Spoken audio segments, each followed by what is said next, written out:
आजकल हर चीज मईशत से जुड़ी है और मईशत की हर चीज IMF से जुड़ी है।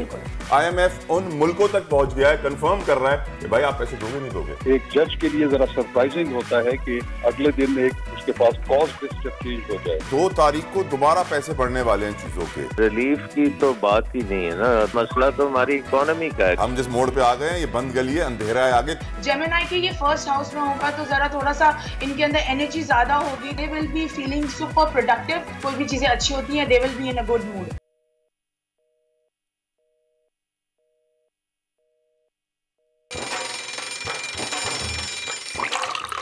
आजकल जिंदगी ही सुबह आउट ऑफ कंट्रोल है, दुनिया बोल है, मेरी दुनिया बोल है। अस्सलाम वालेकुम नाज़रीन, very good morning, welcome to our show. मैं हूं आपके साथ सहरिश जुहेब और मेरे साथ मौजूद हैं तलहा जतोई। प्रोग्राम का आगाज़ करेंगे और आज बहुत ही खूबसूरत एक कॉल है जिससे हम अपने प्रोग्राम का आगाज़ करेंगे और ये कॉल है हज़रत इमाम ज़ैनुल आबिदीन का। तो वो फरमाते हैं कि अगर कुरान में हमारी दुश्मनी का हुक्म हो तब भी लोग हम पर इतना जुल्म ना करते जितना हमारी मोहब्बत को वाजिब कर देने पर किया गया है। कितनी खूबसूरत बात तलहा की गई। बिलाशुबा हमारे चौथे इमाम ज़ैनुल आबिदीन अलैहिस्सलाम करबला के सानिहे के बाद जो वाहिद मर्द उस ख़ानदान में थे वो इमाम ज़ैनुल आबिदीन अलैहिस्सलाम थे। उनकी उम्र 14 साल थी और इन्होंने जिस बात का इशारा किया है वो यही किया है कि जितने भी इमाम गुजरे नबी करीम सल्लल्लाहु ताला अलैहि वसल्लम की फैमिली में उन सबको मर्डर किया गया, उन सबका कत्ल किया गया, उनको शहीद किया गया, कोई नेचुरल डेथ नहीं मरा। इससे वाज़ेह हो जाता है उन पर कितना जुल्म हुआ। उसके अलावा अगर कराची की बात करें, हम कराची में रहते हैं, तो अब्दुल्ला शाह गाजी रहमतुल्लाह अलैह मदीना से भागे थे क्योंकि उनकी पूरी फैमिली के सर धड़ से अलग कर दिए थे। फिर वो इराक बसरा में जाके काफ़ी वक्त छुपे रहे, फिर वहाँ पर भी दुश्मनान पहुँचे और फिर वो सिंध आए और सिंध में भी दुश्मनान पहुँचे जिन्होंने उनको शहीद किया। तो इससे वाज़ेह हो जाता है, हमें मालूम होना चाहिए कि दुश्मनान इस्लाम की असल दुश्मनी सल्लल्लाहु ताला अलैहि वसल्लम की शान और उनके घराने से है और उनकी मुसलसल ये कोशिश रहती है कि इस घराने को और उनकी शान को नुकसान पहुँचाया जाए। लेकिन हम आशिक रसूलुल्लाह सल्लल्लाहु ताला अलैहि वसल्लम है, मुस्तफ़वी हैं, मोहम्मदी हैं। हम उनके घर की नौकरी पूरी ज़िंदगी करते रहेंगे और उनके घर वालों का दिफा करते रहेंगे इंशाअल्लाह ताला। बिल्कुल इंशाअल्लाह। आगे बढ़ते हैं जनाब, अब शामिल करते हैं आज की बड़ी खबर। इलेक्शन की तारीख पर बड़ी अदालत का बड़ा फैसला आज सुनाया जाएगा। पंजाब और KP इलेक्शन पर असवत नोटिस की समाअत मुकम्मल। सुप्रीम कोर्ट का महफूज फैसला जिस पर अवाम ने नजरें जमा ली हैं। चीफ जस्टिस ने रिमार्क्स दिए कि इलेक्शन बर वक्त ना हुए तो इस्तेहकाम नहीं आएगा। हुकूमत ने 2 माह में पेट्रोल की कीमत में 67 रुपए बढ़ाकर कीमत में 5 रुपए की कमी कर दी। अवाम ने पेट्रोलियम मसनूआत में मामूली सी कमी को मुस्तरद कर दिया। पिंडी का मैदान सजने को तैयार। आज कराची किंग्स और पेशावर ज़ल्मी टकराएंगे। दोनों टीमों के खिलाड़ी जीत के लिए पुरअज़्म। ये तो थी जनाब आज की हमारी टॉप स्टोरीज। अब शामिल कर लेते हैं सोशल मीडिया पर क्या चल रहा है, टॉप ट्रेंड्स क्या है। तो आज के टॉप ट्रेंड्स आपको बताते हैं। ट्विटर की ट्विटराटी क्या कह रही है और यकीनन हमेशा सियासत होती है, ये भी आपको मालूम होना चाहिए। और इस वक्त सियासत का महवर PTI के सरबराह कप्तान इमरान खान हैं और उनकी यकीनन अदालतों में गुज़िश्ता रोज़ की पेशी के बाद जो कल पूरा दिन सूरत हाल रही उसी हवाले से आज बड़ा फैसला भी आना है। अदालतों से सारी नजरें लगी हुई हैं, जमी हुई हैं, क्या फैसला आएगा, क्या इलेक्शन की तारीख का ऐलान होगा या नहीं। बिल्कुल, और ये जो ट्रेंड कर रहा है ये कर रहा है खान बमुकाबला करप्ट निज़ाम। तो जनाब इस पर लोग ट्वीट्स कर रहे हैं और अपनी राय का इजहार कर रहे हैं। गुज़श्ता रोज़ इमरान खान की बैंकिंग कोर्ट में पेशी हुई जहां अवाम के जम्मे गफ़ीर ने इमरान खान को खुले दिल से खुशामदीद कहा। इलेक्शन कमीशन के बाहर एहतजाज का केस था जिसमें इमरान खान की ATC में जमानत मंजूर हुई, जबकि बैंकिंग कोर्ट में फंडिंग केस में इमरान खान की जमानत कन्फर्म हुई। और इस ट्रेंड में अब तक 2 लाख से ज़ायद सारिफीन अपने ट्वीट्स कर चुके हैं। यकीनन और इमरान खान के फॉलोअर्स और लवर्स की तादाद हम जानते हैं बहुत ज़्यादा है। कासिम अली शाह भी टॉप ट्रेंड में शामिल हैं, मारूफ मोटिवेशनल स्पीकर हैं और इन दिनों उनके लिए परेशानी हो रही है। वो जद में आए हुए हैं अपने सारिफीन की, अपने फॉलोअर्स की। क्यों आए हुए हैं जद में अपने फॉलोअर्स? बिल्कुल बताया ये जा रहा है कि जी वो उनको तनकीद का निशाना बनाया जा रहा है। हाल ही में आपको मालूम है कि इनको एक बड़ी ज़बरदस्त पोस्ट मिली है, फिर कुछ गुफ्तगू इन्होंने आर्ट्स काउंसिल में ये बिल्कुल और आपको चेयरमैन इनको बना दिया गया है। ये भी टॉप ट्रेंड में शामिल है। हज़ारों लोग इस पर ट्वीट्स कर रहे हैं। काफ़ी तनकीद का इन्हें सामना भी करना पड़ा था और बनाया गया था, अब इन्हें हटा दिया गया है। शोर काफी मचा था, लोगों ने बोलना शुरू किया। मुझे लगता है ये ट्रेंड क्रिएटेड है, ये बनाया गया है ये ट्रेंड। आपको मालूम है ये ट्रेंड्स बनवाए जाते हैं ताकि अपनी मशहूरी हो, शोहरत हो, बदनाम ना होंगे तो क्या नाम ना होगा सहरिश। तो ये वो ट्रेंड्स हैं आजकल। आप जानते हैं व्हाट्सएप का ज़माना है, हर किसी ने अपने ग्रुप्स बनाए हुए होते हैं और हर किसी को इंस्ट्रक्शंस होती हैं कि आपको जब इंस्ट्रक्शन आए तो आप आगे। ज्यादा गलत बात तला ये है कि जब आप अपने मकसद से हट के किसी एक कॉज के लिए काम करना शुरू कर देते हैं, कि आप किसी के लिए बात करना शुरू कर देते हैं, किसी के हक में लोगों को कन्विंस करना शुरू कर देते हैं, तो फिर लोग तो जाहिर है जो शऊर रखते हैं वो नोटिस करके फिर आपको तनकीद का निशाना भी बनाते हैं। खैर आगे बढ़ते हैं हम, और आज मैं कुछ बात करना चाहूँगी पाकिस्तानी सियासत के हवाले से। इससे पहले कि आप सियासत का जिक्र तफसीलन करें, मैं आपको एक चीज़ बता दूं, आजकल हर चीज़ मईशत से जुड़ी है और मईशत की हर चीज़ IMF से जुड़ी है। IMF रोज़ नई शराइत हुकूमत पाकिस्तान के सामने रख रहा है। इसहाक डार साहब बड़े परेशान हैं, रोज़ नई बातें आ रही हैं। अब तो यहाँ तक खबरें आ गई हैं सहरिश कि जो मुल्क हमें IMF के पैसे आने के बाद पैसे देने वाले थे, जो हमने बताया था IMF को कि हमें ये मुल्क से कमिटमेंट्स मिली हुई हैं, आपकी पेमेंट आएगी, उनकी पेमेंट भी आ जाएगी, IMF उन मुल्कों तक पहुंच गया है, कंफर्म कर रहा है कि भाई आप पैसे दोगे नहीं दोगे। ऐसा तो नहीं कि पाकिस्तान झूठ बोल रहा है और आप पैसे ना दो हमारी पेमेंट के बाद। तो इस वक्त जितनी भी सियासी सूरत हाल है, अब मैं इलेक्शन से कैसे कनेक्ट कर रहा हूँ, इलेक्शन साल में 2 दफा 2 सूबों में नहीं हो सकते कि अभी 2 सूबों में हो फिर अक्टूबर में जाके 4 सूबों में हो, ऐसा हो नहीं सकता क्योंकि हमारे पास पैसे नहीं है। इसलिए इलेक्शन 4 सूबों में एक साथ होने हैं, एक ही बार होने हैं, क्योंकि हम अफोर्ड नहीं कर सकते 2 बार इलेक्शन। कॉन्फिडेंस लूज किया ना हमारी गवर्नमेंट ने, इसकी तलहा सबसे बड़ी वजह यह है कि यहाँ पे पॉलिटिकली गेन के लिए कुछ ऐसे स्टेटमेंट्स दिए जाते हैं कि लोग उनको सुन के इनकी बात माने। जाहिर है वो लोग भी सुनते हैं, जिसके बाद वो ट्रस्ट जो है वो मिसट्रस्ट में तब्दील हो जाता है और फिर वो यही फिर सिचुएशन बनेगी जो तरह बता रहे हैं। मैं तो बोलेगा इलेक्शन कराओ, एक ही बार कराओ, ये 2 बार इलेक्शन आप कैसे करा रहे हो, पैसे तो है नहीं आपके पास। बिल्कुल सही बात है, इस पर भी हम आगे चल के बात करेंगे। अब मैं आपको बताती हूँ पाकिस्तानी सियासत में कल का रोज इंतहाई कशमकश में रहा। साबिक वज़ीर आज़म चेयरमैन PTI इमरान खान इस्दाद दहशतगर्दी अदालत और बैंकिंग कोर्ट में पेश हुए, जहां उनकी जमानतें मंजूर कर ली गई, मगर तोशा खाना केस और इक़दाम कत्ल केस में नाकाबिल ज़मानत गिरफ्तारी का वारंट्स का सामना करना पड़ा। सबकी नज़रें सुप्रीम कोर्ट की तरफ हैं और ज़मान पाक पर भी लोग नज़रें जमाए बैठे हैं कि वहाँ पर आज क्या हलचल होती, क्या एक्टिविटीज़ होती हैं। तो हमारे नुमाइंदगान भी इस वक्त हमें ज्वाइन कर चुके हैं। इस वक्त हम ज़मान पाक पर हमारे नुमाइंदे मौजूद हैं, उनसे भी बात करेंगे। सुप्रीम कोर्ट में तैयब बलोच मौजूद हैं, उनसे भी बात होगी। तो खुरम के पास बाद में जाएंगे, पहले तैयब के पास चलते हैं। तैयब बताइएगा, आज बड़ा फैसला आने वाला है, कितने बजे तक सुनाया जाएगा, क्या हलचल देख रहे हैं आप यहाँ पर?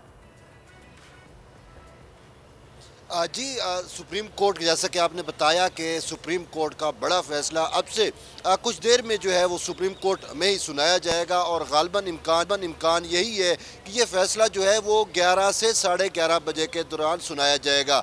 सुप्रीम कोर्ट की जानिब से कोई ख़ास टाइम लाइन या वक्त तो नहीं दिया गया। ताहम कल जब ये फैसला महफूज किया गया था तो उस टाइम चीफ जस्टिस ने ये कहा था कि हम अब से कुछ देर में ये फैसला सुना देंगे। ताहम बाद में अदालती अमले के ज़रिए हमें ये आगाह किया गया फैसला कल 11 बजे के दरमियान 11 बजे के वक्त जो है वो सुनाया जाएगा। अब मैं अगर आपको ये बताऊं कि सुप्रीम कोर्ट में जिन चीफ जस्टिस की सरबराही में जिस 5 रुकनी बेंच ने ये समाअत की थी, अभी तक उनका कोई केस जो है वो आज नहीं लगा हुआ, यानी 11 बजे तक जो है वो जजेस कोई केस नहीं सुनेंगे। तो इससे ज़ाहिर होता है कि वो जजेस मिल बैठकर फैसले से मुतल्लिक़ मुशावरत करेंगे, फैसला को जो है वो पाया तकमील तक पहुंचाएंगे और उसके बाद 11 और 11:30 बजे के दरमियान जो है वो आकर कोर्ट रूम नंबर 1 में फैसले का जो है वो ऐलान किया जाएगा। और इस हवाले से जैसा कि एक हंगामा खेज़ समातें रहीं सुप्रीम कोर्ट में और इसकी मुसलसल 2 रोज़ समाअत हुई 5 रुकनी बेंच ने की, लेकिन 5 रुकनी बेंच से पहले 9 रुकनी लार्जर बेंच था, लेकिन वो बेंच फिर तहलील हुआ और यूँ खैबर पख्तूनख्वा और पंजाब से मुतल्लिक़ जो आइनी बहरान है उससे मुतल्लिक़ समातें मुकम्मल करके जो है वो फैसला महफूज किया, जो अब यानी 11 साढ़े 11 बजे सुनाया जाएगा। और इस फैसले से ये तवक्को की जा रही है जो पाकिस्तान में एक आइनी बहरान पैदा हो चुका है, वो आइनी बहरान जो है वो टल जाएगा। जी अल्लाह करे ऐसा हो कि आइनी बहरान टल जाएगा, फिर मुआशी सियासी बहरान सर पे खड़ा रहेगा, फिर भी यकीनन वो भी एक बड़ी टेंशन की बात है। खुरम आप बताइए ज़मान पाक पे इस पर क्या सूरत हाल है? जी बिल्कुल तला भाई, जैसे ही आज एक बड़ा फैसला जो है वो आने जा रहा है और 11 बजे का वक्त दिया गया है कि आज 11 बजे के करीब जो है बड़ा फैसला सुनाया जाएगा सुप्रीम कोर्ट ऑफ पाकिस्तान की जानिब से। और तमाम कारकुनान जो हैं वो आज इस फैसले पर नज़र जमाए जो हैं वो बैठे हुए हैं। इस वक्त जमान पार्क में भी कारकुनान की बड़ी तादाद जो है वो मौजूद है यहाँ पर, क्योंकि खैमा बस्तियाँ कायम की गई हैं, कैंप्स लगाए गए हैं, तो कारकुनान जो हैं इस वक्त कैंप्स में अपने मौजूद हैं और आज इंतज़ार कर रहे हैं और 11 बजे का जो है वो इंतज़ार कर रहे हैं। जैसे ही फैसला सुनाया जाएगा उसके बाद यहाँ पर जो है वो जश्न का समा होगा। जिस तरह गुज़िश्ता रोज़ पाकिस्तान तहरीक इंसाफ के चेयरमैन इस्लामाबाद हाई कोर्ट में जो पेश हुए, यहाँ से काफ़िले की सूरत में लाहौर से रवाना हुए और बड़ी तादाद में वहाँ पर कारकुनान की जो है मौजूद थी और हाई कोर्ट में जैसे ही पेशी के बाद यहाँ पर पहुँचे जमान पार्क, तो यहाँ पर एक बड़ा इस्तकबाल जो है, भरपूर इस्तकबाल यहाँ पर किया गया था। कारकुनान ने जो फूलों की पत्तियाँ हैं वो निछावर की और अपने कायद के हक़ में जो है वो नारेबाजी करते रहे। और आज भी जैसे ही फैसला आएगा और सुनाया जाएगा उसके बाद यहाँ पर जश्न का समा होगा और तमाम कारकुनान और पाकिस्तान तहरीक इंसाफ के रहनुमा तकरीबन 10 बजे का वक्त दिया गया है यहाँ पर जमा होंगे। उसके बाद 11 बजे का इंतज़ार किया जाएगा और जैसे ही फैसला सुना दिया जाएगा उसके बाद यहाँ पर जश्न का समा होगा। तमाम कारकुनान जो है अपने अपने अंदाज में यहाँ पर जश्न जो है वो मनाएंगे और पूरी रात यहाँ पर कारकुनान आज काफ़ी पुरुमीद रहे और अदालत के जो है वो नज़रें लगाए बैठे। खुरम, मैं यहाँ तैयब से एक सवाल पूछना चाहता हूँ क्योंकि गुज़िश्ता रोज़ एक और अदालती कार्रवाई है जिसकी चहमगोइयाँ, जिसकी आवाज़ें सुनी जा रही हैं। इस वक्त सोशल मीडिया पर सब बात कर रहे हैं उसके बारे में, वो जस्टिस काजी फ़ाइज़ ईसा के हवाले से कि जब उन्होंने एक स्टेटमेंट जारी किया कि लग ये रहा है कि सुप्रीम कोर्ट का रजिस्ट्रार एक जज से ज़्यादा ताकतवर है। तैयब, उसके हवाले से आपके पास क्या अपडेट्स हैं, क्या हो रहा है, क्या हुआ है, अपडेट कीजिएगा हमारे व्यूअर्स की खातिर। जी, चीफ जस्टिस ऑफ पाकिस्तान का जो बेंच की तश्कील का इख्तियार है उस पर कल जस्टिस काजी फ़ैज़ ईसा और जस्टिस याया खान अफरीदी पर मुश्तमिल 2 रुकनी बेंच ने जो है वो सवालिया निशान उठा दिए, या हम ये कह सकते हैं कि तहफ़्फ़ुज़ात का इजहार कर दिया। और जस्टिस काजी फ़ैज़ ईसा का कहना था कि हमें इल्म ही नहीं होता जजेस को, लेकिन बेंच जो है वो तब्दील हो जाते हैं। रात को जब हमें अदालती रोस्टर मिलता है तो बेंच 3 रुकनी होता है, जब हम सुबह आते हैं तो फिर बेंच 2 रुकनी हो जाता है। और इसके साथ साथ उन्होंने कहा कि रात को मुकदमात कुछ और लगे होते हैं, सुबह कुछ मुकदमात कुछ और होते हैं। तो यूँ जस्टिस काजी फ़ैज़ ईसा ने सुप्रीम कोर्ट के अंदर जो केस मैनेजमेंट है उसके ऊपर और फिर बेंच की तश्कील के ऊपर जो है वो तहफ़्फ़ुज़ात का भी इज़हार किया था, सवालिया निशान भी उठाया था और इस हवाले से कल एक आर्डर भी डिक्टेट किया और कहा कि कल आज यानी कि आज दोबारा इस मामले पर समाअत करेंगे। लेकिन आज हम ये देख रहे हैं कि जस्टिस काजी फ़ैज़ ईसा किसी बेंच का हिस्सा ही नहीं है, यानी कि वो आज किसी अदालत में बैठेंगे ही नहीं। तो इस वजह से जब वो अदालत में नहीं बैठेंगे तो इस मामले की मज़ीद जो है वो समाअत नहीं हो सकेगी। और इसके साथ साथ एक और अहम चीज़ जो बताना ज़रूरी है वो ये है कि कल जो जस्टिस काजी फ़ैज़ ईसा ने ये नोटिस लिया उसका आर्डर तो कोर्ट के अंदर उन्होंने डिक्टेट किया, लेकिन अभी तक वो रिटन आर्डर जो है वो ना ही वेबसाइट पर अपलोड हुआ और ना ही हमें मौसूल हो सका। जस्टिस काजी फ़ैज़ ईसा ने कोर्ट छोड़ते हुए ये कहा था कि मैं कोशिश करूँगा कि ये आर्डर बहुत जल्द जो है वो अपलोड हो जाए, लेकिन अभी तक कल की जो भी समाअत थी वो एक आप कह सकते हैं कि ज़बानी कलामी तो बहुत कुछ हुआ, लेकिन तहरीरी तौर के ऊपर अभी तक उसका आर्डर भी जारी नहीं हो सका और फिर जस्टिस काजी फ़ैज़ ईसा किसी बेंच का आज हिस्सा ही नहीं है। ठीक है, आप तैयब हमारे साथ रहिएगा, आपसे मजीद भी बात करेंगे। खुरम, आप बताइएगा, गुज़श्ता रोज़ हमने ये भी देखा कि जमान पार्क के बाहर जितने भी हिफाजती बैरियर्स थे, कैंप्स थे, उनको हटवा दिया गया था, तो आज यहाँ पर क्या मंजर है? क्या फिर से लगाए गए, रखे गए, या फिर आज नहीं है? अच्छा, बिल्कुल, कारकुनान और रहनुमाओं की जानिब से जैसे ही उन्हें ये पता लगा तो कारकुनान यहाँ पर जो लाहौर में मौजूद थे वो फौरी तौर पर जमान पार्क पहुँचे और हमने देखा कि बहस व तकरार भी जो है ज़िला इंतज़ामिया के साथ सामने आई, लेकिन कारकुनान ने अपनी मदद आपके तहत यहाँ पर एक दफ़ा फिर जो है वो कैंप्स लगा लिए, क्योंकि कारकुनान की बड़ी तादाद सरिश यहाँ पर मौजूद होती है जो अपने कायद इमरान खान का दिफा करती है। और यहाँ पर अब कैंप्स जो हैं वो बाकायदा तौर पर फिर लगा लिए गए थे और इस वक्त भी कारकुनान अपने कैंप्स में मौजूद हैं। अब से कुछ देर कबल यहाँ पर कारकुनान की जानिब से जो है वो नाश्ते का एहतमाम किया गया था, नाश्ता किया गया तमाम कारकुनान। और आज एक बड़ा फैसला जो आने जा रहा है, सबसे अहम बात इसमें यह है कि आज ओवरसीज तैयब, आपसे यकीनन हम जानते हैं बोल पे ट्रांसमिशन होगी और वो जारी रहेगी अगले घंटे से, आपसे अपडेट्स हम लेते रहेंगे। शाह खाबर साहब हमारे साथ मौजूद है, कानूनी माहिर हैं, उनसे जान वक्त लीगल कानूनी आइनी पेचीदगियाँ क्या हैं शाह खावर साहब, thank you so very much for giving us your time sir. आप बताइए सर, क्या एक्सपेक्ट कर रहे हैं अदालत में आज क्या होने जा रहा है? कुछ तवक्कुआत, एक्सपेक्टेशंस अपनी बता दीजिए सर। जी, मेरा ख्याल ये है कि कल की समाअत में एक बात तो क्लियर हो गई है, वो KPK की असेंबली का इशू था। क्योंकि KPK की जो असेंबली थी वो चीफ मिनिस्टर ने जो एडवाइस की थी गवर्नर को तहलील करने की असेंबलियां, तो वो गवर्नर ने खुद उसकी कंकरेंस दी थी, उस पर उस एडवाइस पे अमल करते हुए असेंबलियां जो है डिसॉल्व कर दी थी। तो उसमें जो आर्टिकल जो मुतलका है, आर्टिकल 105 आईन पाकिस्तान, वो तो बड़ा क्लियर कहता है कि जब वज़ीर आला के मशवरे पे गवर्नर तहलील करेगा तो तारीख का ऐलान भी 90 दिन के अंदर अंदर उन्होंने ही करना है। तो मेरा ख्याल है कि उसकी हद तक तो वो एक डायरेक्शन दे देंगे, और उसमें जो जमीयत उलमा इस्लाम के जो वकील हैं उन्होंने भी इस चीज़ का इशारा दिया है। अब असल मसला जो है वो पंजाब असम्बली की तहलील का है। अब पंजाब असम्बली की तहलील में फ़र्क ये है कि वज़ीर आला ने तहलील करने की जो है वो असेंबली भेजी, एडवाइस भेजी गवर्नर को, गवर्नर ने उस पर अमल दरामद नहीं किया। वो फिर आइन खुद ये प्रोवाइड करता है कि जब वो ऐसी जो एडवाइस आ जाए गवर्नर के पास, तो फिर वो अगर 48 घंटे में उस पर अगर वो अमल दरामद नहीं करते गवर्नर, तो फिर ऑटोमेटिकली असेंबलियां डिसॉल्व हो जाएंगी। ये सूरत हाल जो है ये पंजाब में है। तो इसके ऊपर ये जो है मेरा ख्याल है कि कोई वो इंटरप्रेट करेंगे कि अगर गवर्नर वहां पे उसको पास जब डायरेक्ट इख्तियारात नहीं है तो फिर किसके पास? तो उसमें फिर ये भी देखना पड़ेगा कि जो सदर मुमलिकत ने जो इलेक्शन एक्ट 2017 की सेक्शन 57 को इन्वोक करते हुए उन्होंने जो तारीख दे दी थी 9 अप्रैल की, तो उसको भी देखेंगे कि क्या वो कानूनी तौर पे वो ठीक एक्सरसाइज हुई है पावर। तो शाह साहब, आपके ख्याल में for all time to come अभी ये प्रेसिडेंट क्या सेट किया गया है इस केस को सुनने के बाद, इस नोटिस को लेने के बाद, और आज जब फैसला भी सुना दिया जाएगा? देखिए, बात यह है कि इस नोटिस के ऊपर तो बहुत सारी फॉर एंड अगेंस्ट बात भी होती रही। उसकी मेंटेनेबिलिटी के ऊपर आपने देखा है कि 2 जज साहिबान जो है उन्होंने उसकी मेंटेनेबिलिटी पे एतराज किया, फिर वो डिसएसोसिएट भी हो गए बेंच। 2 पे वैसे एतराज था, वो चला गया। तो मतलब इसकी जो कंपोजिशन ऑफ बेंच है वो तो एक अलग बहस है, लेकिन बहरहाल ये चूंकि ये फैसला होगा, और अगर ये मेजॉरिटी नहीं, अगर यूनानिमस फैसला होगा तो फिर तो मेरा ख्याल में इस पर इतनी उंगलियां नहीं उठेंगी। लेकिन अगर इसमें इख्तलाफ हुआ, अगर ये 3-2 की अक्सरियत से फैसला होता है, तो फिर इस पे जो है वो डिबेट होती रहेगी इस फैसले के हवाले से। लेकिन सर ये बताइए कि आपको लगता है जो भी फैसला आएगा उस पर मनोवन अमल दरामद होगा? ऐसा तो नहीं कि किसी पार्टी के खिलाफ हो तो फिर शोर शुरू हो जाएगा? देखिए, बात यह है कि सुप्रीम कोर्ट जब एक फैसला कर दे तो आइन के मुताबिक तो वो सबसे बड़ी अदालत है।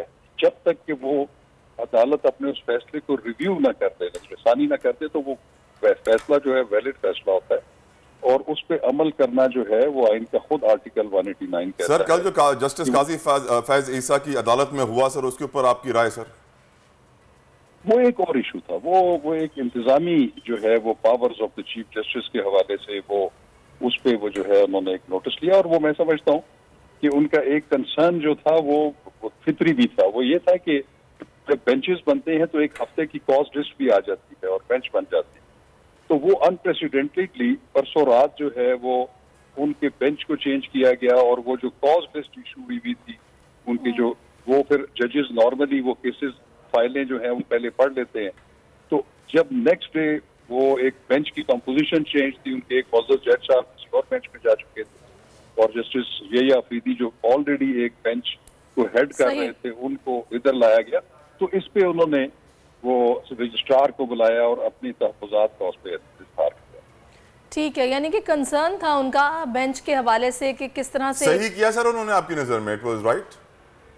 जी, डू यू एग्री कि उन्होंने सही कदम उठाया अपना रिजर्वेशन शो करके? देखिए, बात ये है कि देखिए ठीक है, हर जज जो है वो अपने उसके मुताबिक रूल्स को इंटरप्रेट करता है, और ये भी एक जज के लिए जरा सरप्राइजिंग होता है कि अगले दिन एक उसके पास कॉज लिस्ट जब चेंज हो जाए नॉर्मली। राइट, बहुत बहुत शुक्रिया सर, आपने वक्त दिया। माहिर कानून, उनकी राय आपके सामने थी। यकीनन मुल्क इस वक्त एक आइनी बहरान से गुजर रहा है। अल्लाह ताला इसको आइनी, सियासी, मुआशी और दूसरे बहरानों से निकाले, आमीन। बिल्कुल। इसके साथ ही नाजरीन ब्रेक लेते हैं, ब्रेक के बाद वापस आएंगे, आप हमारे साथ रहिए। आजकल जिंदगी ही सुबह आउट ऑफ कंट्रोल है, दुनिया बोल है, दुनिया बोल है। वेलकम बैक नाजरीन। और अब एक ऐसे इशू की बात करेंगे जो कि सोशल इशू बन गया है, सभी परेशान हैं। वज़ीर खजाना को बढ़ती महंगाई का ख्याल आ ही गया है और ऐसा आया है कि बस अब इसे गुज़श्ता दिनों ताजरों का एहतजाज हम कहें या फिर हम इसको सियासी प्रेशर कहें, आटे में लॉलीपॉप कहें, लॉलीपॉप भी कह सकते हैं, उनके आटे के नमक के बराबर ही सही, मगर अब आवाम को पेट्रोलियम मसनूआत में इसका कोई फायदा नहीं है, रिलीफ मिला है। कोई फायदा नहीं है, ये ड्रामेबाजी है, ये पॉइंट स्कोरिंग है, ये सियासत है। इसको आप रिलीफ कैसे कह सकते हो? क्योंकि जब पैसे बढ़ते हैं पेट्रोल के, सब चीजें बढ़ जाती हैं, घटते हैं तो कोई चीज घटती नहीं है। ये 5 रुपए का मरीम नवाज ट्वीट कर दिया, अच्छी खबर डार साहब शुक्रिया। बस डार साहब शुक्रिया। यकीनन वो तो कभी अपनी गाड़ी में पेट्रोल भरवाती नहीं है, तो उनको शुक्रिया अदा करना बनता भी है। जो पेट्रोल भरवाते हैं अपनी गाड़ी में, उनसे पूछिए कि जब रोजाना के 3-3, 4-4 हज़ार रुपए थोड़े से सफर पे पेट्रोल पी जाती है गाड़ी, तो दिल बड़ा रोता है कि गुजारा कैसे होगा। तनख्वाहदार बेचारा पिस गया है, रुल गया है। इन्फ्लेशन और हाइपर इन्फ्लेशन में क्या फर्क होता है सहरिश? हाइपर इन्फ्लेशन उस वक्त कहते हैं जब हर घंटे चीज़ों की कीमतें ऊपर नीचे होती रहें और हर घंटे डबल रोटी का रेट, अंडे का रेट, मुर्गी का रेट, सब्जी का रेट, फल का रेट अप एंड डाउन होता रहे। इस वक्त हम हाइपर इन्फ्लेशन के बिल्कुल ध्याने पर है, कोने पे नक्कों से बचे हुए हैं। थोड़ी सी महंगाई और बड़ी, हालात और अनस्टेबल हुए। आप जानते हैं कि आपकी रेटिंग दोबारा गुज़िश्ता रोज भी मूडीज ने डाउनग्रेड की है, फिच ने उससे पहले की है, स्टैंडर्ड एंड पुअर पहले करने वाला है। IMF आपके सारे लोगों से पूछ रहा है, दोस्तों से पूछ रहा है, भाई तुमने जो पैसे वादा किए थे देने के, वो दोगे नहीं दोगे? नई डिक्टेशन रोजाना IMF की आ रही है। इससे वाज़ेह हो रहा है कि इस वक्त मुल्क जिस नाजुक दौर से गुजर रहा है, तारीख में कभी नहीं गुजरा। बिल्कुल आपने वजह फरमाया। अवाम कितने परेशान है, ये जानने के लिए हमने अपने नुमाइंदों से राब्ता किया जो बताएंगे अवाम के तासुरात। मुल्तान से माजिन यूसुफ हमारे साथ हैं, लाड़काना से शहजाद अली हमें ज्वाइन कर चुके हैं। पहले मैं मुल्तान का रुख करूंगी। माजिन बताएगा ये जो 5 रुपए का एहसान किया हुकूमत ने, क्या कह रहे हैं यहाँ के शहरी?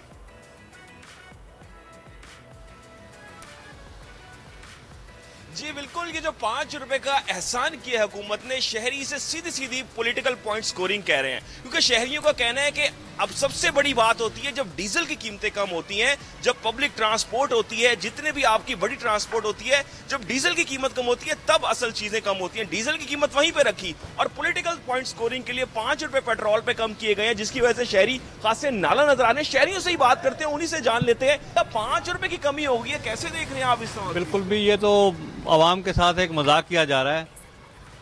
जो आलमी मार्केट है उसमें पेट्रोल के रेट कितने कम हुए हैं, ये हमारे साथ ड्रामे कर रहे हैं। ये चोर लोग हैं, वो पहले उसको दार को लेके आए थे, लोमड़ी के बच्चे को, उसने क्या किया?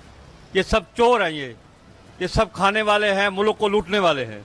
बिल्कुल आवाम खासी गुस्से में नजर आ रही है, तो लोग इस चीज को नहीं मान रहे, क्योंकि लोग अब देखते हैं आलमी मार्केट की कीमतों को। वो कहते थे जी इमरान खान के दौर में कीमतें इतनी ज्यादा ऊपर गई थी, लेकिन पेट्रोल की कीमतें उस तरह नहीं बढ़ाई गई, लेकिन अब कीमतें आलमी मार्केट में नीचे हैं, लेकिन फिर भी जो है वो पेट्रोल की कीमतें उस तरह से कम नहीं की जा रही। तो शहरी खासे गमो गुस्से का इजहार करते हुए यहाँ पे दिखाई दे रहे हैं। शहरियों का गमो गुस्सा अरबाब इख्तिदार के कानों तक थोड़ी ना पहुंचेगा। शहरियों का गमो गुस्सा उनके घर में ही मर जाएगा, उनकी पेट की आग से बुझ जाएगा, बच्चे की ललकार से बुझ जाएगा। लाड़काना चलते हैं जहां मौजूद हैं शहजाद, आप सिंध के शहर लाड़काना से इस वक्त रिपोर्ट कर रहे हैं।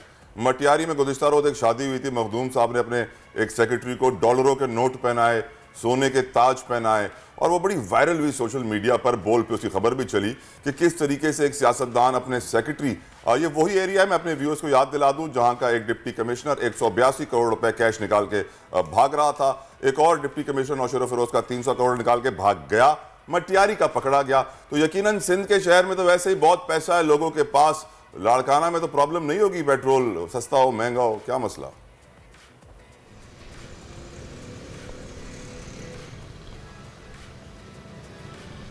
जी ये इस तरह नहीं है। अवाम जो है वो लाड़काना में भी बेहद परेशान है। ताहम अवाम ये एक्सपेक्ट कर रहे थे कि एक बार फिर पेट्रोल की और डीजल की कीमतों में इजाफा किया जाएगा, लेकिन गैर मुतवक्का तौर पे 5 रुपए डीजल की कीमत में कमी कर दी गई और पेट्रोल की कीमत में कमी कर दी गई और डीजल की कीमतों को जो है वो बरकरार रखा गया और मिट्टी के तेल में भी 15 रुपए फी लीटर जो है वो कमी सामने आई।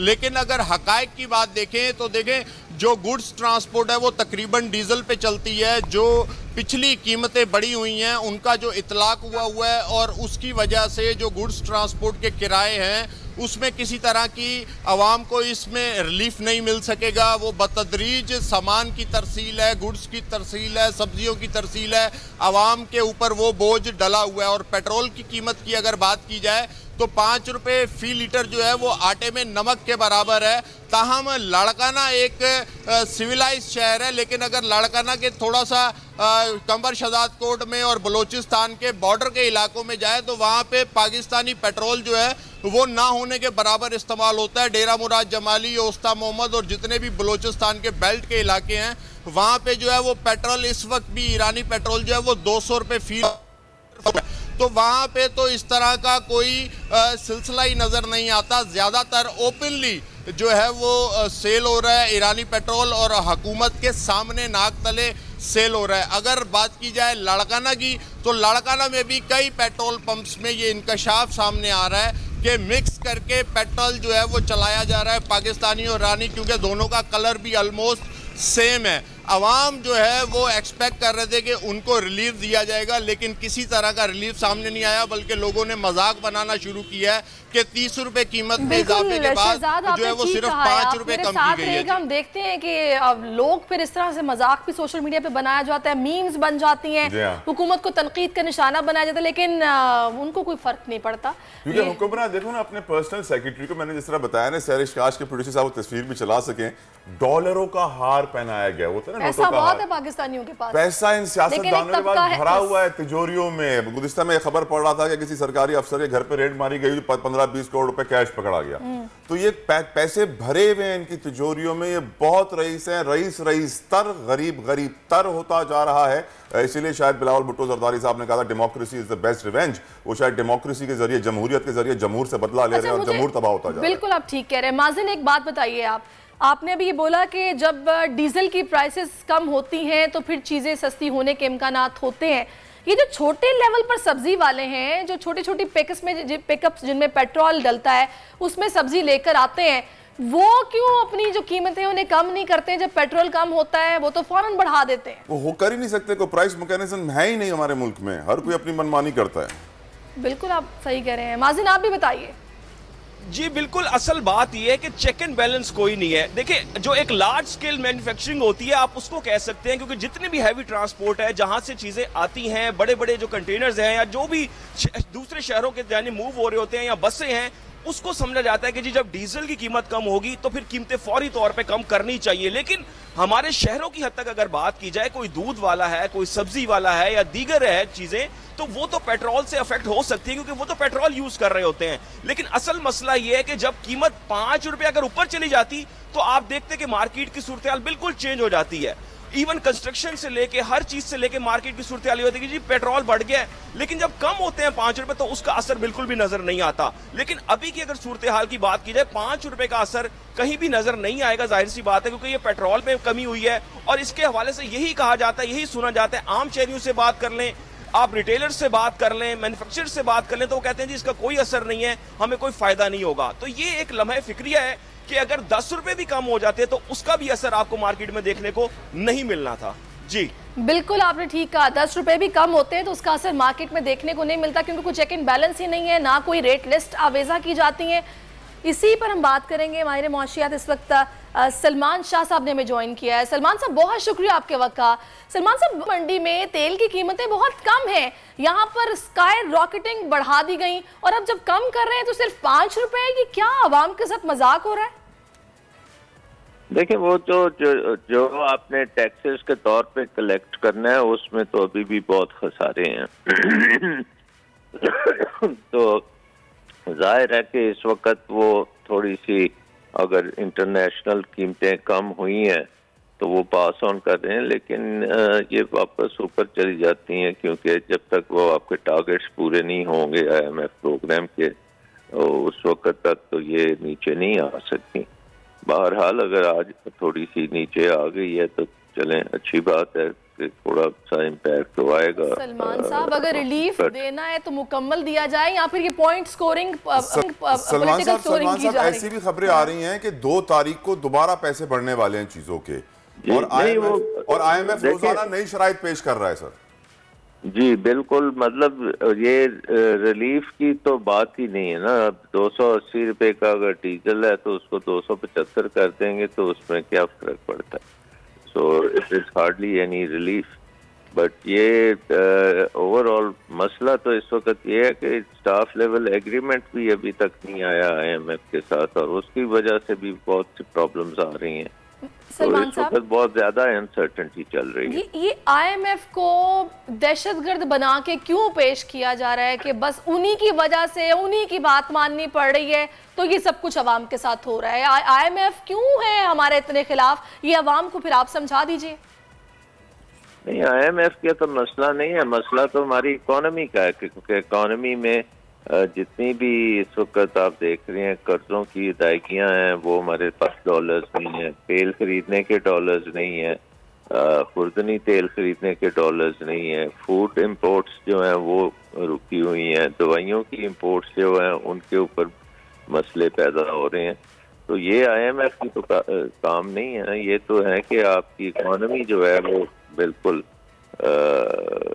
कोलैप्स के करीब है, और मसला ये है कि हम इंपोर्ट के ऊपर जिंदा हैं और एक्सपोर्ट कर नहीं सकते। तो ये मसला बना हुआ है, जो कि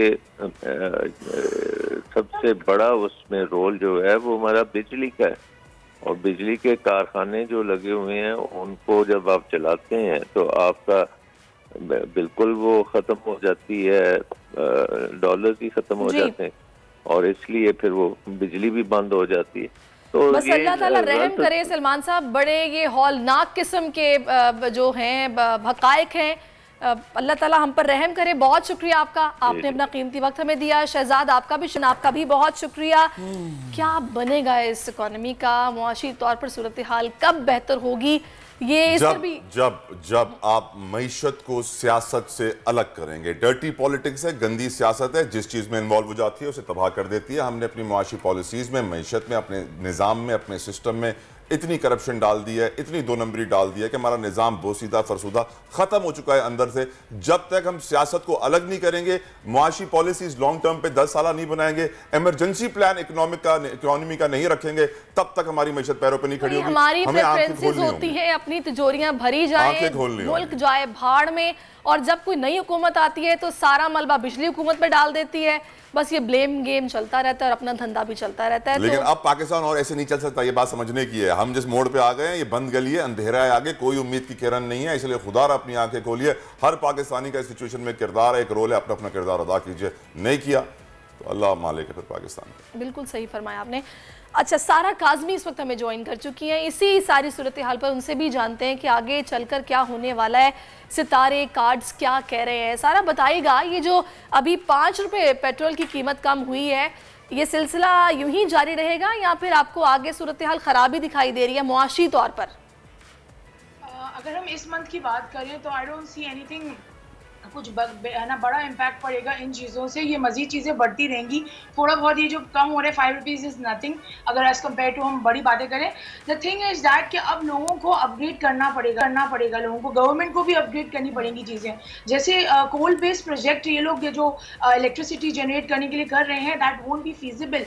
हाइड्रोजन बेस्ड प्रोजेक्ट जो करें, क्योंकि ये साल नेपट्यून का है, नेपट्यून में हाइड्रोजन पाया जाता है। अगर आपको प्लानिटरी अगर हम उससे बात करें तो हाइड्रोजन बेस्ड जो प्रोजेक्ट्स हैं that will be very beneficial for Pakistan. But unfortunately इसको पॉलिटिक्स एंड एवरीथिंग को इतना बीच में इसको कर दिया है तो इट गेट कियोटिक। तो कम तो अभी नहीं होंगी। ये फर्स्ट वीक जो नेक्स्ट कमिंग वीक है and last week of March is very like important for Pakistan as well. इसके अंदर काफ़ी मेजर चेंजेस आएंगी, मगर जो हम देखेंगे थोड़ा बेटरमेंट होगी वो जून के बाद ही मुझे नजर आ रही है। अभी कोई बिगर आज सारा एक बड़ा फैसला सुप्रीम कोर्ट से आना है और सबकी नजरें सुप्रीम कोर्ट पर है। फैसला कार्ड्स क्या बता रहे हैं? अवाम के हक में आने वाला है, सूरत हाल बेहतर होगी पॉलिटिकली? देखिए एस्ट्रोलॉजिकली मैं करती हूँ सारा अपनी calculation. So the thing is that कि अगर ये वाला फैसला 9 अप्रैल को ही सस्टेन रखते हैं, अगर इसको ही कंटिन्यू रखते हैं इस फैसले को, तो देखिए बी इट PML और PTI किसी भी गवर्नमेंट, कोई भी गवर्नमेंट आएगी, they won't be able to execute their plans properly, कोई ना कोई ब्रेकअप, क्योंकि जो 6th हाउस होता है वो डेली जॉब्स एंड एवरीथिंग होता है। तो गवर्नमेंट के लिए जो भी अगर इलेक्शन 9 अप्रैल को होते हैं, ये परस्यू किया जाता है इस चीज़ को, तो then it won't be feasible for any party. मुझे नहीं लग रहा कि they will be able to do, chaotic ही सिचुएशन रहेगी। जैसे मैंने आपको पिछले शोज में बताया है कि इक्लिप्सेस आएंगे, मर्क्यूरी रेट्रोग्रेड होगा, तो they do have an impact on these kind of events जो मंडे जी कहते हैं जब हम पाकिस्तान के बारे में बात करें, तो that will be a tough for any party. ठीक है, जैसा कि आप जानते हैं जनाब, PSL भी हो रहा है और बड़े ज़बरदस्त मैचेस जारी हैं। आज का मैच पेशावर ज़ल्मी और कराची किंग्स के दरमियान है, किसका पलड़ा भारी रह सकता है, सारा बताइएगा। जैसे कि आज का मैच पेशावर वर्सेस कराची है, आई सी पेशावर विनिंग। उनके में जो मैंने कैलकुलेशन की है, तो they are getting more points in my calculation, तो आई थिंक सो इंशाल्लाह पेशावर विल बी विनिंग। क्या वजह है ये कराची किंग्स के स्टार्स क्या बता रहे हैं, कार्ड्स क्या बता रहे हैं, ये क्यों उस तरीके से परफॉर्म नहीं कर पा रही जैसे करना चाहिए? अच्छा देखिए, देयर आर सर्टेन थिंग्स कि it's just not the captain, it's also the owners of the team. वो भी कुछ बैड टाइम पीरियड से गुजर रहे होते हैं। तो जब मैं कैलकुलेशन करती हूँ तो from owners to the captain to the key players सबको एड अप करके करती हूँ।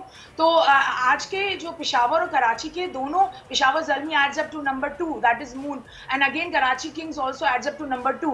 बट अगेन जरा थोड़े से इनके जो की प्लेयर्स हैं, जो प्लेयर्स इंपॉर्टेंट हैं, वो जरा ज़्यादा बेटर साइड पर हैं। बट अनफॉर्चुनेटली अगर हम बात करें कराची किंग्स की, तो ऑल ओवर जरा थोड़ा सा इनको और मजीद बेहतर करने की जरूरत है एज फॉर प्लेयर्स, एंड थोड़ा सा अपनी सेटअप थोड़ा चेंज करें, रीसेट करें चीज़ों को, तो that will be better. But again ये काफ़ी डिटेल में चीज़ें होती हैं, तो मैं जैसे बताया ओनर है, captain and everything is involve.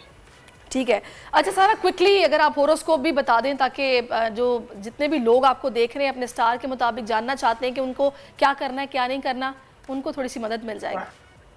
After the next 2 days, Moon will be in Gemini, that is 3rd house. 3rd house represents short travels, हमारे younger siblings and communication को represent करता है। तो for Aries ये number 3 पे होगा, तो है ना ये ज़रा थोड़ा सा restless create कर सकता है ना Aries के उसमें। तो they need to relax and went down with their like तो अपने siblings से बात करें या किसी close friend से बात करें, they will feel much better। Taurus की बात करें तो ये 2nd house में आएगा, तो expenditure ज़्यादा हो सकते हैं, overspending बजट से आउट हो सकते हैं, तो थोड़ा सा उसका ख्याल रखें टॉरस वाले। जेमिनाई के ये 1st हाउस में होगा, तो ज़रा थोड़ा सा इनके अंदर एनर्जी ज़्यादा होगी, तो just try to divert and exert that energy in a better way, like gymming and everything, that will be better for them. Cancer के लिए ये 12th हाउस में आएगा, that will be time of isolation, थोड़ा सा isolated feel कर सकते हैं, but it will just for next 2 days, that will be better. मगर इस टाइम को वो यूटिलाइज करें, डोंट गेट सल्कन ना करें इस चीज़ को, तो ज़्यादा बेहतर रहेगा। लियो के लिए ये 11th हाउस में आएगा, इसको ज़रा थोड़ा सा it will be good for them, they will be meeting some influential people, थोड़ा सा connectivity में अच्छा रहेगा, जो superiors हैं they will be encouraging them for to do better at work। अगर हम वर्गो की बात करें तो ये इनके 10th हाउस में आएगा, they will be feeling super productive, they will be appreciated by their seniors and everything at work, personalities थोड़ा सा ज़्यादा बढ़ जाएंगी। कमिंग टू लिब्रा, ये 9th हाउस में आएगा, ये हायर स्टडीज़ के लिए बहुत अच्छा है, स्टूडेंट्स के लिए ये लॉन्ग ट्रैवल के लिए बहुत अच्छा है। तो जो भी लोग अगर अप्लाई करना चाहते हैं for the visas and everything, that will be good for them.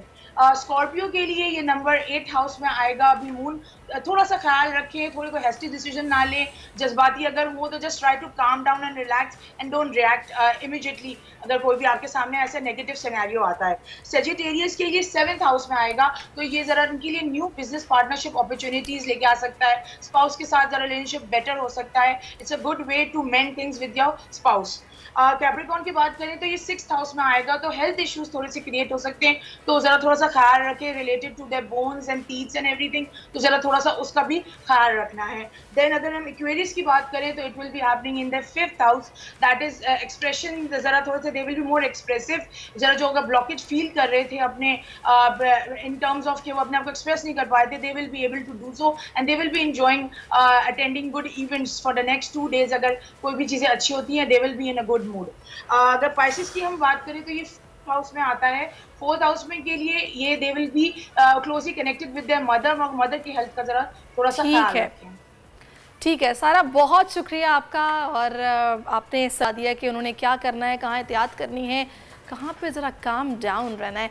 बहुत शुक्रिया आपका। खैर जनाब, आज जैसा कि आप जानते हैं कि सुप्रीम कोर्ट से बड़ा फैसला आने वाला है, सबकी नज़रें सुप्रीम कोर्ट की तरफ हैं। फैसला महफूज हो चुका है, जो 11:30 बजे बताया जा रहा है कि सुनाया जाएगा। तो बोल टीवी की खुसूसी ट्रांसमिशन जो कि कल से ही जारी है, अदलिया की इज्जत के लिए बोल, वो भी आप बोल पर देखते रहेंगे, और गाहे बगाहे लम्हा बलम्हा की सिचुएशन सुप्रीम कोर्ट से आपको मिलती रहेगी। वहाँ पर क्या हो रहा है, कब फैसला आ रहा है, क्या चल रहा है, ये सभी आपको बोल अपनी जिम्मेदारी निभाते हुए बताता रहेगा। और पाकिस्तान के मुस्तकबिल के आने वाले वक्त के तमाम फैसले इस वक्त अदालतों में हो रहे हैं। मैं ये बताना चाहूँगा अपने पाकिस्तानियों को कि ये फैसले बहुत इंपॉर्टेंट हैं। अल्लाह करे कि हमारे हक में आए और इन पर मनोअन अमल किया जाए और सही रूह से इन पर काम किया जाए।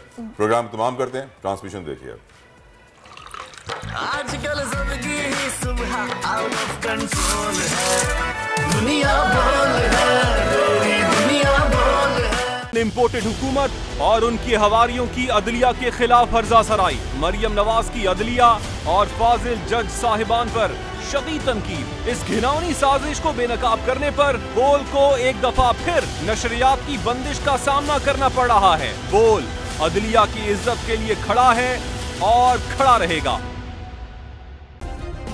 सब्सक्राइब करें और बेल दबाएं ताकि कोई खबर रह न जाए।